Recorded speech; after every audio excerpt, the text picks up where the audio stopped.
नमस्कार दोस्तों, मैं हूं नवीन पाटीदार और आप देख रहे हैं वॉइस ऑफ एमपी। एक अपडेट हमने आपको बताई किस तरीके से किसान अब लामबंद होते दिख रहे हैं तबादले को लेकर। जो पूरा मामला हमने आपको बताया था कि डिप्टी कमिश्नर सीबीएन के संजय कुमार मीणा का तबादला किया गया था, उसके बाद किसानों में भारी मायूसी थी और किसान चाहते हैं कि उनका तबादला रोका जाए। उसे लेकर एक ज्ञापन भी मंदसौर में सौंपा गया है। साथ ही अगर बात करें तो किस तरह का कार्यकाल संजय कुमार मीणा का रहा, आखिर किसान क्यों चाहते हैं कि उनका तबादला रोका जाए, इस पूरे मामले में बात करने के लिए हमारे साथ मौजूद है वरिष्ठ पत्रकार मुस्तफा जी, जो लगातार किसानों की आवाज उठाते आए हैं और लगातार दिल्ली में भी उन किसानों की बात रखते हैं। ऐसे में उनसे बात करने की कोशिश करेंगे आखिर संजय कुमार मीणा का तबादला किसान क्यों रोकना चाहते हैं। हम उनसे जानने की कोशिश करेंगे क्या ये पूरा मामला, किस तरीके से इस मामले को आप सोचते हैं। मुस्तफा जी, किस तरह आप देखते हैं इस मामले को?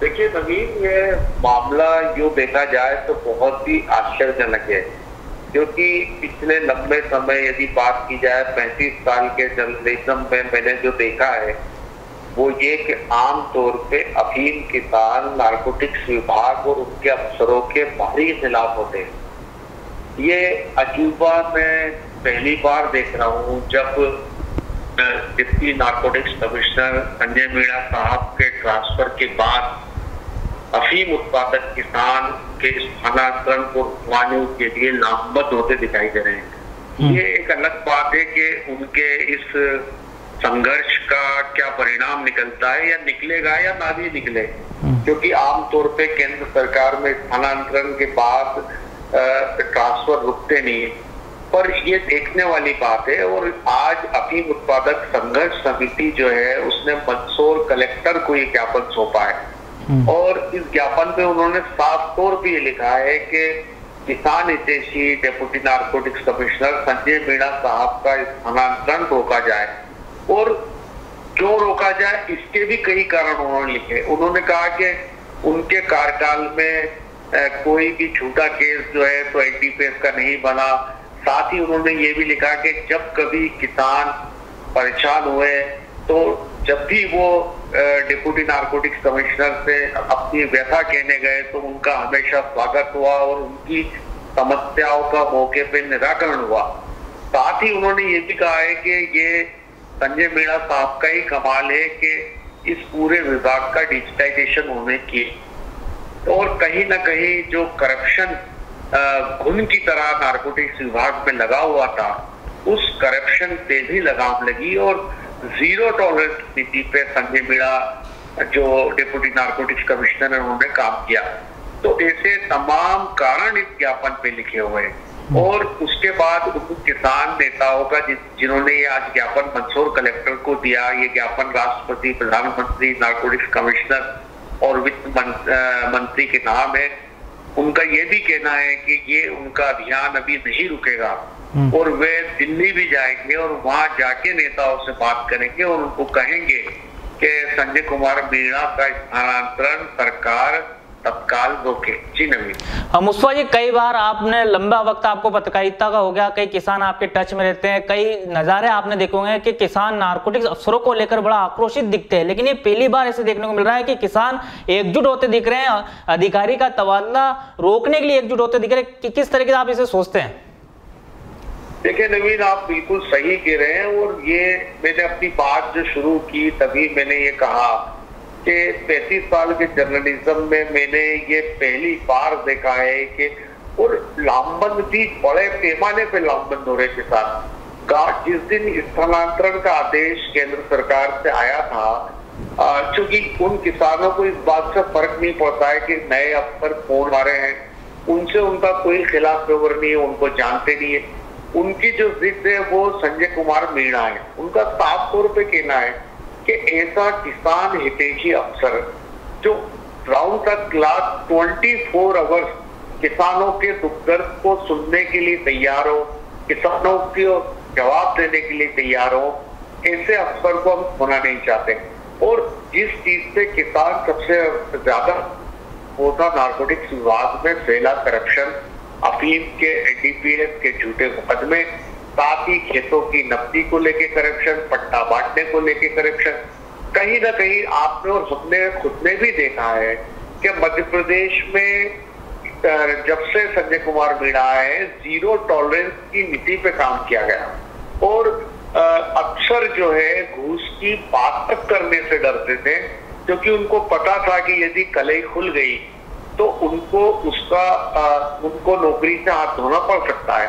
और ऐसे अफसर कहीं ना कहीं जो किसानों के हक में खड़े थे, किसानों के साथ ही आपने खुद ने भी देखा होगा कि इस दौरान जो उनका 4 साल का पीरियड करीब नीमच में रहा, इस दौरान अफीम के जो सकारात्मक अफीम की खेती को लेकर भी सकारात्मक परिणाम आए। केंद्र सरकार को जो रिपोर्ट्स गई और उसके कारण अफीम के पट्टे भी बढ़े। साथ ही जब हम मुद्दे उठाते रहे, जब हमने कहा कि जिस तरह से सीपीएस में लाया गया है, जो लोग लुइनी चिरनी में जो किसान फेल हो गए उनको सीपीएस में पट्टे दिए गए, और सीपीएस वालों को लुइनी चिरनी में लाया जाए यदि वो पूरी अफीम तुलवाते। तो आप ये देखिए तिलवास से नरसिंह डांगी जिन्होंने पूरे सीपीएस के डोडे तुलवाए तो उनको लुइनी चिरनी का पट्टा मिल गया। तो ऐसी तमाम चीजें जो ग्राउंड पे होती दिखती थी उससे संजय कुमार मीणा खुद रूबरू होते थे और उसको अपने ऑफिशियल नोट में लेते थे और दिल्ली को उससे रूबरू कराते थे। और उसी का परिणाम है कि धीरे धीरे धीरे जो अपनी पॉलिसी का जो एक पूरा खाका है वो किसानों के हक में बनने लगा और किसानों की बात जो है वो दिल्ली तक पहुंचने लगी। तो निश्चित तौर पे उनकी इस एक्टिविटी ने, उनकी कार्यप्रणाली ने किसानों पे गहरी छाप छोड़ी है।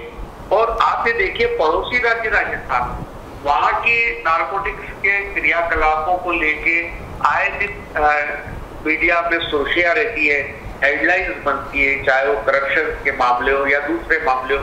बट ठीक इससे उलट मध्य प्रदेश के अंदर यदि देखा जाए तो नारकोटिक्स के फेवर की हेडलाइंस बनती है। और आप ये देखिए कि करप्शन पूरी तरह जीरो टॉलरेंस पे विभाग ने काम किया, किसानों के दुख दर्द को सुना गया, पट्टे बढ़े और ज्यादा इत्मीनान से अफीम के किसान अफीम की खेती करते रहे। और इस दौरान एक भी मामला ऐसा नहीं आया जब ये कहा गया हो कि नारकोटिक्स विभाग ने कोई झूठी कार्रवाई की जो फर्जी मुकदमा बनाया। तो निश्चित तौर पे जब हम खासतौर पे यदि मीडिया की बात की जाए तो जब मीडिया करप्शन को उजागर करता है, जब महकमों के अंदर बड़ी लापरवाहियां होती है तो उस पर भी, तो जब कोई अफसर बेहतर काम करता है और जिससे आम जनता किसान खुश होते हैं तो हमें उनकी भी बात करनी चाहिए। तो इस समय जो मैं देख रहा हूँ मध्य प्रदेश के समूचे मालवा के इस एरिया में अफीम उत्पादक अंचल में किसान लामबंद हो रहे हैं और वे लगातार ये बात कह रहे हैं कि संजय कुमार मीणा का तबादला रोका जाए। पर स्वाभाविक प्रक्रिया होती है शासकीय विभाग में और स्थानांतरण एक सामान्य घटनाक्रम है। और जाहिर सी बात है कि एक 4 साल एक अधिकारी यदि एक राज्य में रहते हैं तो उसके बाद एक समय आता है जब उनको जाना पड़ता है। पर इससे किसानों की भावनाएं जरूर उजागर हो रही है कि संजय कुमार मीणा ने इस मध्य प्रदेश में जो काम किए निश्चित तौर पे वो काबिल तारीफ है और ऐसे अफसर के कामों को सराहा जाना चाहिए। और किसान या जद्दोजहद जो कर रहे हैं उससे साफ लगता है कि संजय कुमार मीणा ने अपने 4 साल में अफीम उत्पादक अंचल के किसानों के दिल में अपनी एक अमिट छाप छोड़ी है और आने वाले लंबे समय तक यहाँ के अफीम किसान उनको याद करेंगे, उनके कामों को याद करेंगे। जी नवीन। मुस्तफा साथ ही अगर बात करें तो जिस तरीके से कई खबरें हमने दिखाई है और जिस तरीके से अगर बात करें तो शशांक यादव घुसकांड की बात की जाए या फिर जो है मणिपुर में जाकर मीणा साहब ने कार्रवाई करी, जिस तरह के किसानों के ऊपर आरोप लगते रहे कि यहाँ के किसान तस्कर है, लेकिन जिस तरह की उनकी कार्रवाई देखने को मिली, तो क्या मानते हैं इसी के चलते जो है किसानों का प्रेम और किसान चाहते हैं कि इनका तबादला रुके? बड़े कमाल का सवाल किया नवीन आपने और बिल्कुल सही सवाल है आपका। और देखिए एक ये बहुत बड़ा घटनाक्रम जो घटा मध्य प्रदेश में और संजय कुमार मीणा के आने के बाद, इससे पहले मालवा मेवाड़ के अफीम किसानों के माथे पे तस्कर का लेवल चिपका। और आप ये देखिए कि संजय कुमार मीणा ने वो जो इबारत लिखी हुई थी उसको मिटा डाला और वो साबित किया उन्होंने कि मालवा मेवाड़ के अंदर जो अफीम की खेती हो रही है, अफीम की स्मगलिंग, तस्करी यहाँ के किसान नहीं कर रहे, उल्टा देश के दूसरे 7 राज्यों अरुणाचल प्रदेश, मिजोरम, आसाम, नागालैंड, मणिपुर, छत्तीसगढ़, वेस्ट बंगाल, वहां से बड़ी क्वांटिटी में अफीम और ब्राउन शुगर उल्टा मध्य प्रदेश, राजस्थान में सप्लाई हो रही है। और इस दौरान उन्होंने बहुत बड़ी मात्रा में जो है अफीम और ड्रग्स को पकड़ा और उन्होंने केंद्र सरकार के सामने एक बड़ा मुद्दा रखा कि जरूरत अभियान चलाने की एजेंसियों को एमपी राजस्थान में नहीं है, जबकि उनको आवश्यकता है कि सरकार को इन 7 राज्यों में जहां पे लाखों हेक्टेयर में अफीम की इलीगल क्रॉप हो रही है, कोई पूछने वाला नहीं है। और ये मामला देश में उजागर ही पहली बार हुआ। तो कुल मिला के ऐसे कई मामले हैं जिसकी फहरिस्त बहुत लंबी है, जिसमें काफी बात की जा सकती है। हो सकता है नवीन जी आपका ये वीडियो काफी लंबा हो जाए। इतने काम संजय कुमार मीणा ने किए और इसी का नतीजा है कि आज मालवा का जो किसान है, अफीम उत्पादक किसान है, वो संजय कुमार मीणा के स्थानांतरण पे वो जद्दोजहद कर रहे हैं, उसको रुकवाने की मांग कर रहे हैं। और आप ये देखिए कि ये जो मामले जिस पे हम लोग अभी बात कर रहे हैं, ये कोई मामूली बात नहीं है। इसके लिए अन्य राज्यों में जाना, वहाँ इंटेलिजेंस को लगाना और ये मामले उजागर करना। अकेले अरुणाचल प्रदेश में 14,000 बीघा में उन्होंने अफीम की अवैध खेती को नष्ट कराया, खुद वहां पहुंचकर। तो ये बहुत बड़ी बात है। और नशे के खिलाफ भी उन्होंने जो अभियान चलाया वो अनबीटेबल है। जितने बड़े पैमाने पर उन्होंने केसेस किया, आप देखिए नीमच शहर की बात करें तो नीमच में पुलिस के संरक्षण में अफीम कारोबार एक उद्योग धंधे की तरह चल रहा था। उस पर पहली नजर किसी की पड़ी तो संजय कुमार मीणा की पड़ी, जब उन्होंने नीमच में डिप्टी नार्कोटिक्स कमिश्नर का चार्ज लिया। और वो चार्ज लेते ही जो पहला केस उन्होंने किया वो तस्कर बाबू सिद्दी का था, जिसमें बड़े पैमाने पे डोडा चूरा और अफीम जो है औद्योगिक क्षेत्र में उसके गोदाम पर मिली। और जबकि शहर के मिड में पुलिस की नाक के नीचे एक तस्कर सरेआम उद्योग धंधे की तरह इस कारोबार को कर रहा था।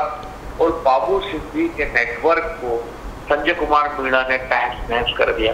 तो ऐसे कई मामले हैं, जैसा मैंने कहा कि यदि उस पर बात की जाए तो वो फहरिस्त बहुत लंबी है। तो आप ये देखिए कि एक अफसर का अपनी कुर्सी पर बैठकर किस तरह उन्होंने बैलेंस किया। एक तरफ जहां उन्होंने नशे के खिलाफ अपनी कार्रवाई को उरूज तक ले गए, तो दूसरी तरफ जो ओपियम कल्टीवेटर्स थे उनके हकों के लिए भी उन्होंने जोरदार तरीके से काम किया। तो दोनों ही मोर्चों पे यदि माना जाए तो वो सफल रहे। और एक आखिरी बात नवीन जी कहना चाहूंगा कि साथ ही साथ मध्य प्रदेश के नारकोटिक्स महकमे के लिए भी उन्होंने काफी कुछ किया। नए वेपन्स उन्होंने बुलवाए, नई भर्ती की। और जो सिस्टम था, यदि नारकोटिक्स के दफ्तर की बात की जाए, जो मध्य प्रदेश नीमच में जो का मुख्यालय है, वो एक कबाड़ खाने जैसा था जब उन्होंने चार्ज लिया। लेकिन उनके आने के बाद वो दफ्तर केंद्रीय नारकोटिक्स ब्यूरो का दफ्तर दिखने लगा और वो देश में वो दफ्तर एक मिसाल बना। तो आप ये देखिए कि ऐसा कोई मोर्चा ही नहीं है जिसपे संजय कुमार मीणा ने काम न किया हो। तो एक अधिकारी जो इतने मोर्चों पे काम करता है और रिजल्ट ला के देता है, निश्चित तौर पे उसके लिए ये फीलिंग्स किसानों में होना कोई गैर मामूली बात नहीं है। वो वाजिब बात है, सही बात है। और हम भी उनकी इस जो उन्होंने इस क्षेत्र के लिए किया, किसानों के लिए किया, और वॉइस ऑफ एमपी जो लगातार अफीम किसानों के हक में अपनी आवाज बुलंद करता रहा है, तो हमने भी जब कभी मुद्दे उठाए उस पर उन्होंने जोरदार तरीके से रिस्पॉन्ड किया और वो मुद्दों को, उन बातों को, उन समस्याओं को दिल्ली तक पहुंचाया। तो उनके स्थानांतरण से जाहिर सी बात है कि मध्य प्रदेश के जो अफीम किसान हैं वो खुद को अकेला महसूस कर रहे हैं उनके एक अफसर जो उनके दर्द में, उनके दुख में खड़ा था, एक अफसर जिसने उनके माथे पे जो तबकर की जो इबारत लिखी थी उसको मिटा दिया, तो जाहिर सी बात है पीड़ा होना वाजिब है। जी नहीं। तो सुना आपने, ये थे वरिष्ठ पत्रकार मुस्तफा जी, जिन्होंने बताया किस तरीके से सीबीएन के डिप्टी कमिश्नर संजय कुमार मीणा जी को तबादले को लेकर किसानों में मायूसी है। वे चाहते हैं कि उनका तबादला रोका जाए, उसे लेकर एक ज्ञापन भी आज मंदसौर में सौंपा गया। और जिस तरीके से वरिष्ठ पत्रकार मुस्तफा जी ने बताया कि आखिर संजय कुमार मीणा का किस तरह का कार्यकाल रहा, नीमच में किस तरीके से किसानों के लिए काम किया, किस तरीके से तस्करों के खिलाफ काम किया, और किस तरीके से किसानों की जो मार्फिन और जो अफीम सौंपने का काम होता था उसमें किस तरीके से पारदर्शिता लाने का भी काम किया, जिससे लेकर किसान चाहते हैं कि इनका तबादला रोका जाए। बिरबल, हमारे महल की ये क्या बुरी हालत हो रखी है। इंस्पेक्टर साहब, यही है वो दरिंदा जिसने हमें दीवार में जिंदा चुनवा दिया था। गिरफ्तार कर लीजिए इन्हें। अनार करे तुमको तो मैंने जिंदा दीवार में चुनवा दिया था, तुम बाहर कैसे आई? जहांपनाह, मैंने तो आपसे पहले ही कहा था कि अनारकली को बाप जी एएसी ब्लॉक से बनी दीवार में चुनवाते हैं, लेकिन आपने मेरी एक नहीं सुनी। अब भुगतो। बाप जी एएसी सीमेंट ब्लॉक्स, इसमें ना सीमेंट और रेत की जरूरत होती है, ना ही तराई करने की झंझट। लाल ईंटों के मुकाबले ये ज्यादा मजबूत, किफायती और फायदेमंद है, क्योंकि वाटर प्रूफ के साथ साथ ये साउंड प्रूफ भी है।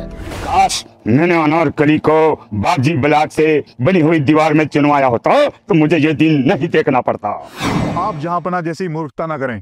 अपने घर, भवन या मकान को बाप जी एएसी ब्लॉक से ही बनवाएं। बाप जी एएसी ब्लॉक्स, स्टील सी मजबूती।